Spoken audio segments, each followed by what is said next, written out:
नमस्कार, मी भारती सहस्रबुद्धे. आनंदाचं पांच्या या नव्या कोऱ्या भागात तुम्हा सगळ्यांचं स्वागत आहे. कादंबरीचे विषय हे आपल्या जगण्याचे विषय असतील, त्यात आपल्या जगण्यातल्या खाणाखुणा जर आपल्याला दिसत असतील तर आपल्याला ती कलाकृती आणखीच भावते, जवळची वाटते. सध्याचे मराठी लेखक अशाच पद्धतीनं आपल्या जगण्यातले विषय हाताळताना दिसत आहेत.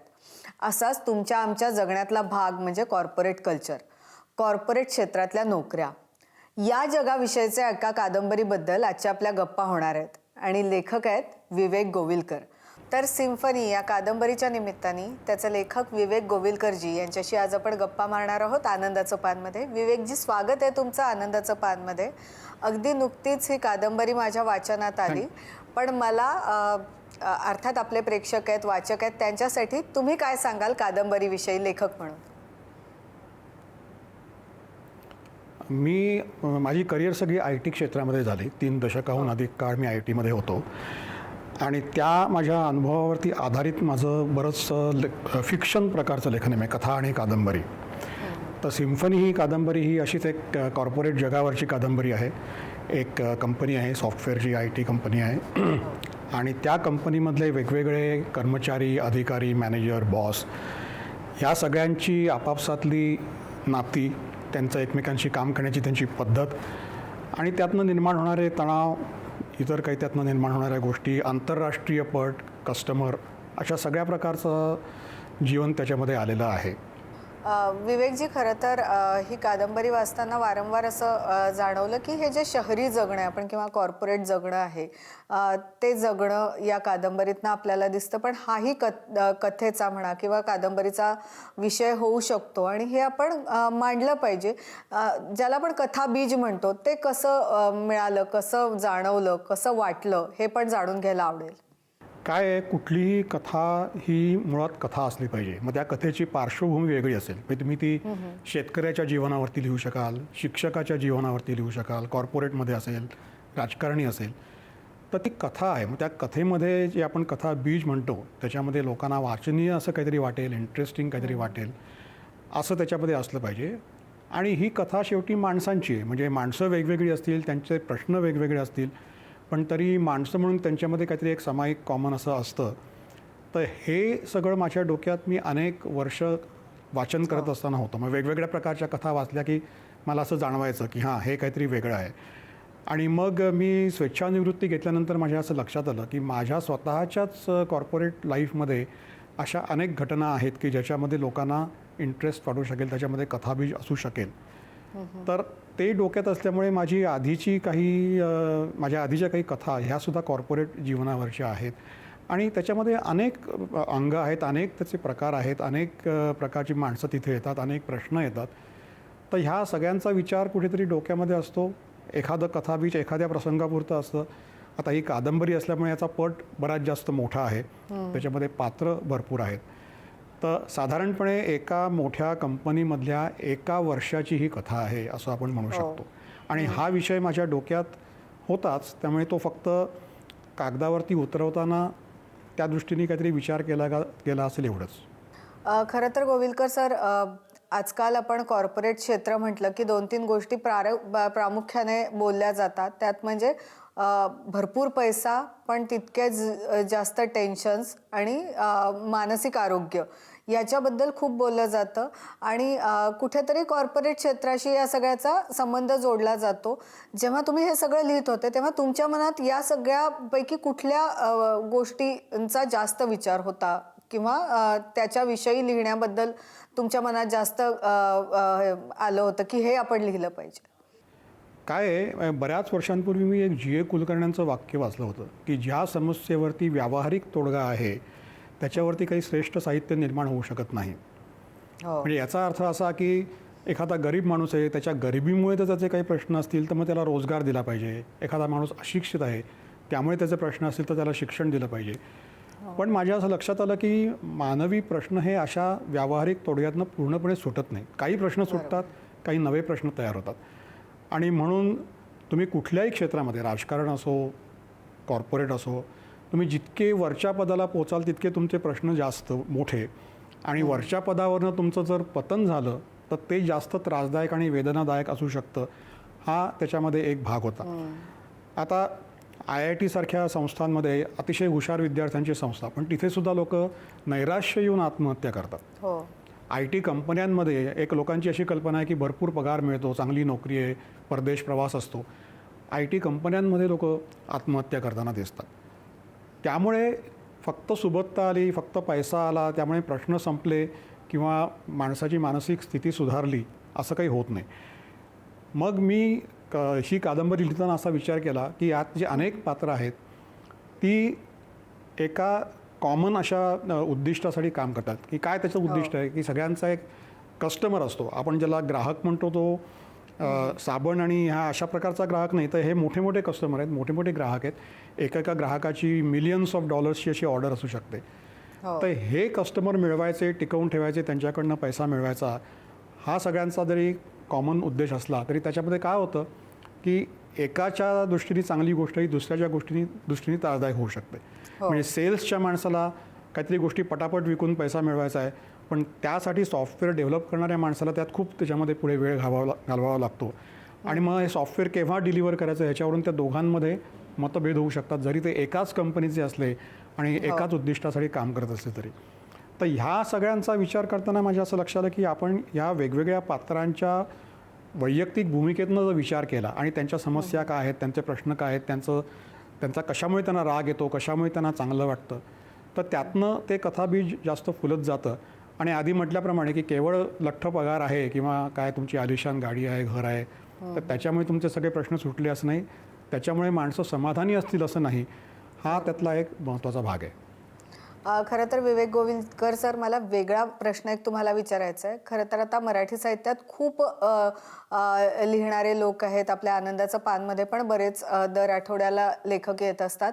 पण जेव्हा आपण विचार करतो ना, तेव्हा आपल्याला असं सरळ सरळ एक मध्ये लाईन काढल्यासारखी दिसते की शहरी जीवनावर लिहिणारे लेखक आणि ग्रामीण जीवनावर. म्हणजे तुमच्या कथा मी कायम वाचत आलेली आहे, त्यात हा जो भाग आपण आत्ता बोलतोय त्या पद्धतीचं, मग गणेश मतकरी सारखे लेखक असतील जे शहरातलं जगणं जे काय आहे ते मांडत असतात. आणि मग एक लेखक आपण बघतो ते म्हणजे ग्रामीण जीवन.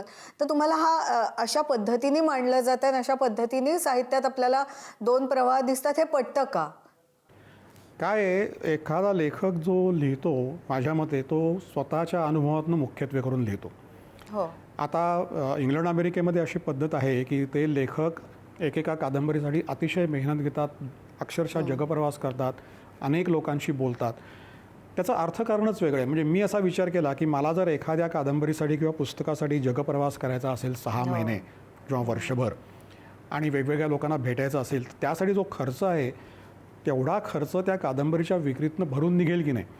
बरोबर आहे. तसं जर आपण करू शकलो नाही तर मग एक मर्यादा लेखकावरती येते की तुमचं जे अनुभव विश्व आहे ते प्रामुख्याने आणि फार तर फार तुमच्या आसपास जी माणसं असतील त्या माणसांच्या बरोबरच्या बोलण्यातनं, इंटरॅक्शनमधनं तुम्हाला जे काही इतर आणखीन समजू शकेल किंवा तुम्ही जे काही वाचन करू शकाल त्याप्रमाणे. पण काय आहे की उद्या मी उठून मराठवाड्यातल्या किंवा विदर्भातल्या गरीब शेतकऱ्याला काय वाटत असेल, आत्महत्या करण्याच्या आदल्या रात्री तो आपल्या घरच्यांशी काय बोलत असेल, हे मला कल्पनेने समजून नाही घेता येणार. मला तिथे जाऊन तो प्रत्यक्ष अनुभव घ्यायला लागेल की जो माझ्यासारख्या शहरी माणसाला असण्याची शक्यता फार कमी आहे. पण त्याच्या उलट की जो एखादा गरीब शिक्षक असेल खेडेगावातला आणि त्याला जर माझा जो अनुभव आहे की मी जगभर भटकलो, जपानपासून इंग्लंड, अमेरिका सगळीकडे, तर तिथले लोक कसे वागतात. म्हणजे मला हार्वर्डसारख्या युनिव्हर्सिटीमध्ये एक्झिक्युटिव्ह एज्युकेशन करताना अक्षरशः जगभरातले लोक होते आणि ऑस्ट्रेलियापासून नॉर्वे, स्वीडन, कॅनडा, नायजेरिया इथल्या सगळ्या वेगवेगळ्या महिलांचे काही काही प्रॉब्लेम मुलं आणि मुलांना सांभाळणं हे इतके कॉमन वाटले मला. हा अनुभव तिथे गेल्याशिवाय, त्या लोकांशी बोलल्याशिवाय येऊ शकत नाही. त्यामुळे एखादा गरीब शिक्षक जो आपल्या गावाबाहेरही पडू शकत नाही त्याला हा अनुभव मिळणं कठीण जातं. तर त्या दृष्टीने स्वतःच्या अनुभवातनं लिहिणारे लोक जे आहेत त्यांचं लेखन त्या अनुभवापुरतं मर्यादित म्हणा किंवा दुसरा काही शब्द वापरा, पण ते मर्यादित राहणं हे त्या दृष्टीने साहजिक आहे. तर त्याच्यात काही म्हणजे काही अयोग्य किंवा वाईट आहे असं मला वाटत नाही. की ठीक आहे, शहरातले लोक त्यांच्या अनुभवावरती लिहित आहेत, गावाकडचे लोक त्यांच्या अनुभवावरती लिहित आहेत. माझं तर म्हणणं असं आहे की वेगवेगळ्या क्षेत्रातल्या आणि वेगवेगळे अनुभव असलेल्या लोकांनी आपले अनुभव लिहावेत. म्हणजे मी जेव्हा IT क्षेत्राविषयी लिहितो तेव्हा माझ्या असं लक्षात आलं की आहे मराठीत लेखन, नाही असं नाही, पण इतर क्षेत्रांच्या मनाने कमी आहे. कारण त्या क्षेत्रातल्या लोकांनी स्वतः येऊन लिहायला पाहिजे. ती आता सुरुवात होते. जितकी जास्त लोकं लिहायला लागतील तितकं आणखीन त्याच्यामध्ये लेखन होईल. तर वेगवेगळ्या क्षेत्रातल्या लोकांनी येऊन आपापले अनुभव मांडावेत आणि ह्या सगळ्या क्षेत्रांचा, सगळ्या अनुभवांचा फायदा आपल्या वाचकांना मिळावा, एवढीच आपण इच्छा ठेवू शकतो. सर खरं तर तुमच्याशी गप्पा मारताना खूप मजा आली, खूप नवीन माहिती मिळाली आणि सिम्फनीच्या निमित्ताने आपल्या गप्पा होत्या. पण आम्हाला आणखीनही भरपूर तुमच्याकडनं तुमचे जे अनुभव आहेत ते तुमच्या पुस्तकांच्या माध्यमातून, कथांच्या माध्यमातून वाचायला आवडतील. तेव्हा आमच्याकडनं आणि आनंदाच्या पानच्या टीमकडनं तुम्हाला खूप शुभेच्छा तुमच्या पुढच्या लिखाणासाठी. आणि आज आम्हाला वेळ दिलात, आमच्याशी गप्पा मारल्यात, त्यासाठी खूप आभार. माझ्या पुस्तकाबद्दल बोलल्याबद्दल माझ्या इकडून आभार आणि तुमच्या प्रेक्षकांना आणि वाचकांना माझं पुस्तक आवडेल अशी आशा करतो. सर पुन्हा एकदा आभार. विवेकजींसोबतच्या गप्पांनंतर आता आपल्याला गप्पा मारायच्या आहेत एका युवा कवयित्रीबरोबर, जिचं नाव आहे पूजा भडांगे. ऐहिकाच्या मृगजळात नावाच्या कविता संग्रहाच्या निमित्ताने या गप्पा होणार आहेत. आणि हा जो कविता संग्रह आहे हा आत्ता जे साहित्य अकादमीचे पुरस्कार जाहीर झाले, युवा पुरस्कार, त्याच्यात शॉर्टलिस्ट झालेला कविता संग्रह होता. पूजा, स्वागत आहे तुझं आनंदाचं पानमध्ये. आणि सगळ्यात अगोदर अभिनंदन या साहित्य अकादमीच्या शॉर्टलिस्टिंगसाठी. तेव्हा सगळ्यात पहिला प्रश्न म्हणजे या कविता संग्रहाविषयी तू काय सांगशील? नमस्कार. सगळ्यात आधी कविता संग्रहाविषयी सांगायचं झालंच तर माझा हा ऐहिकाच्या मृगजळात हा कविता संग्रह 2022 मध्ये आला. त्याआधीपासून म्हणजे जवळपास 10 वर्षापासून मी कविता लेखन करत आहे. या 10 वर्षात ज्या काही घटना घडत होत्या आजूबाजूला म्हणा किंवा माझ्या वैयक्तिक आयुष्यात, त्या सगळ्याचे पडसाद माझ्या ह्या कविता संग्रहामध्ये आहेत. या कविता संग्रहामध्ये 101 कविता असून त्या लयबद्ध, छंदबद्ध, मुक्तछंद, गझल, रुबाई, अभंग या वेगवेगळ्या काव्य प्रकारात लिहिल्या गेलेल्या आहेत. यामध्ये निसर्ग कविता, प्रेम कविता, भावकविता या तर आहेतच, पण मी ज्या भागातून येते म्हणजे बेळगाव भागातून येते, सीमा भागातून येते, त्या सीमा भागातील मराठी माणसांचे प्रश्न असोत किंवा त्या भागाचा गेली 60 वर्ष सुरू असलेला सीमालढा असो, ह्या सगळ्या गोष्टी सुद्धा मी माझ्या या कविता संग्रहात अधोरेखित करण्याचा प्रयत्न केला गेलेला आहे. ह्या कविता संग्रहाला 2 वेळा साहित्य अकादमीचं नॉमिनेशन मिळालं, याचा खूप आनंद आहे. कारण एका वेगळ्या मनोवस्थेत लिहिलेल्या कविता जेव्हा इतक्या मोठ्या मंचावरती पोहोचतात, जेव्हा आपले शब्द शब्दांची कुठेतरी दखल घेतली जाते, तेव्हा निश्चितच आनंद होतो. त्यामुळे खूप आनंद आहे आणि जबाबदारी सुद्धा आहे. मुळात पूजा, मला विचारावंसं वाटतं की सध्याचे जे युवा कवी आहेत, जे व्यक्त होत आहेत कवितांच्या माध्यमातनं, ते काय विचार करतायत, त्यांना कसं व्यक्त व्हावं असं वाटतंय? सध्याच्या युवा कवींविषयी सांगायचं झालंच तर आजचे जे युवा कवी जे काही लिहितायत, ज्या काही भावना त्यांच्या कवितांमधून मांडतायत, तर त्या फार महत्त्वाच्या आहेत, दखल घेण्यायोग्य आहेत असं मला वाटतं. कारण समाज जितक्या गतीने बदलतोय किंवा समाजात जितकी मोठी उलथापालथ होतीये, तशीच उलथापालथ आजच्या युवांमध्ये सुद्धा होत आहे. आणि कविता हे एक फार प्रभावी माध्यम आहे असं मला वाटतं, की ज्याच्यातून आजची युवा पिढी व्यक्त होतीये आणि समाजातले प्रश्न असोत, त्यांच्या भागातले प्रश्न असोत, त्यांच्या मनातली अवस्था असोत किंवा आज जगभर ज्या काही घडामोडी होत आहेत, त्याचं निडरपणे ते कुठेतरी अवलोकन त्यांच्या शब्दांमधून करत आहेत. तर ही फार मोठी उपलब्धी आहे आणि ह्याची कुठेतरी दखलही घेतली पाहिजे. त्यांची कविता गांभीर्याने सुद्धा घेतली पाहिजे असं मला वाटतं. कारण आजचा कवी जे काही लिहितो आहे, ते केवळ छंदासाठी किंवा त्यांचं मन रमवण्यासाठी किंवा एक कलेचा आधार म्हणून करत नाही. तर निश्चितच समाजामध्ये काहीतरी बदल घडावेत ह्या हेतूने तो आपली लेखणी उचलतोय आणि कवितेच्या माध्यमातून व्यक्त होतोय असं मला वाटतं. खरं तर या कविता संग्रहातली एखादी तुझी आवडती कविता आम्हाला तू वाचून दाखवशील किंवा सादर करशील तर आम्हाला आनंद होईल.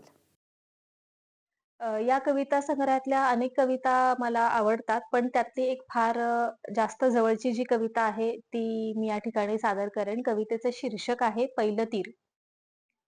"पहिलं तीरावर पोचायाची घाई, पैल तीरावर पोचायाची घाई आणि दोघातून अथांग निळाई. मिटल्या डोळ्यात तुडुंब वेदना, मिटल्या डोळ्यात तुडुंब वेदना, मौनातून कथा मौनात प्रार्थना. कातर घडीचा मोहक शकून, कातर घडीचा मोहक शकून, निसटून गेला तुझ्या माझ्यातून. पाठवू नकोस अंधाराचे फुल, पाठवू नकोस अंधाराचे फुल, सोसायाची नाही तुझी चंद्रभूल.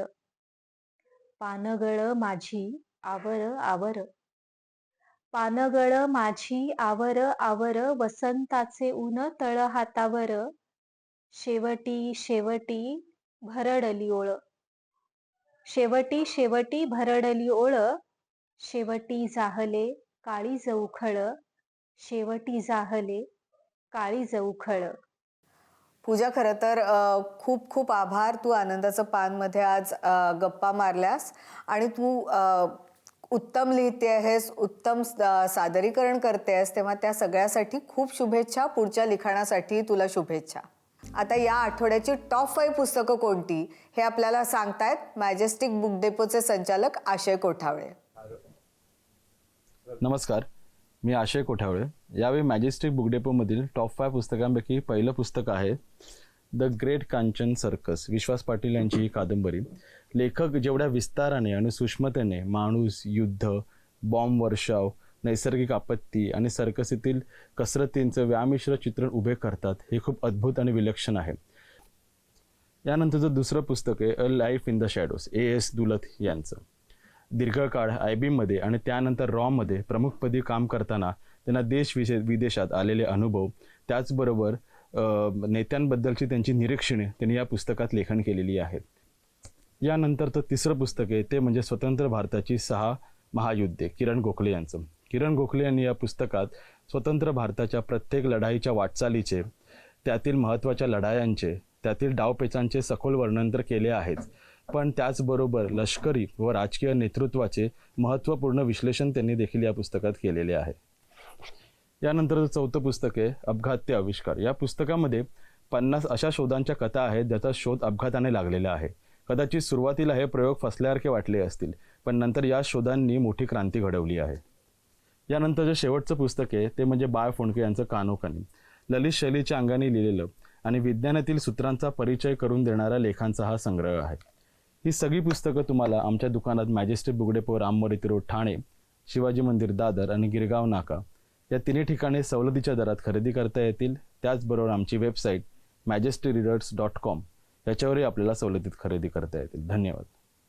तर ही होती आजची वाचक प्रिय 5 पुस्तकं.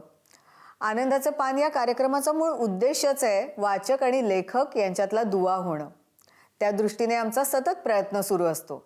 तुम्ही आम्हाला त्यात मदत करावी आणि वाचनाची सगळ्यांना प्रेरणा द्यावी ही अपेक्षा आहे. पुन्हा पुढच्या आठवड्यात भेटूच. तोवर वाचत रहा. धन्यवाद.